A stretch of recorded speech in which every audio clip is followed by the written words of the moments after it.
চলে এলাম বানরিপাড়ার ফেরিঘাট। এটাকে ফেরিঘাট বলা এখন আর যাবে না, কারণ ফেরি এইভাবে চলাচল করে না, ফেরি খুবই কম চলাচল করে। এই জন্য এখন আর ফেরিঘাট বলে আখ্যায়িত করলে আসলে খারাপ দেখা যায় বিষয়টা। কারণ ফেরিঘাট হলো এইটাই যেটা আপনার ফেরি চলাচল করে, কিন্তু এখানে আসলে ফেরি খুব কম চলাচল করে, গাড়ি চলাচল বেশি করে।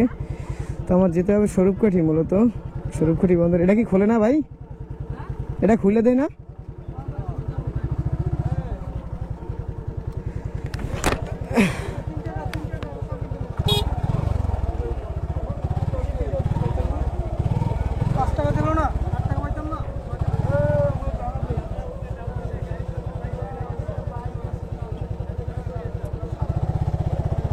এখানে রাখি আপাতত এখানে রাখি, রাইখে আগে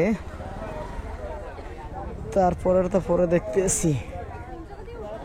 এখানে দাঁড়াও, ওই সাইডে দাঁড়াও, ওই সাইডে ওই ছায়া জায়গাটা দাঁড়াও, ওই জায়গাটা দাঁড়াও, ওই সাইডে। ভাই আপনাদের ঘাটের টাকা কি ঘাটে দিয়ে দিতে হবে? গাড়ি কত?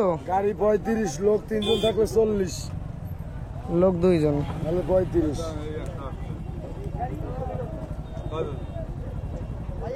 এলেন 35 টাকা, এটা 35। 35 টাকা রাখবেন 2 জন। মানে গাড়ি বাচ্চার কোনো ভাড়া আছে? বাচ্চার কোনো ভাড়া আছে? আচ্ছা আচ্ছা। তো মোটামুটি আপনার এখানে রিটা দেওয়া হয়ে গেল। এখন কাজ হইল আপনার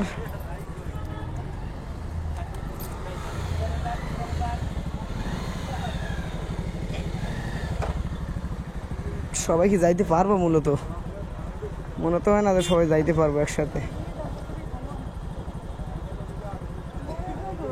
গাড়ি তো পুরো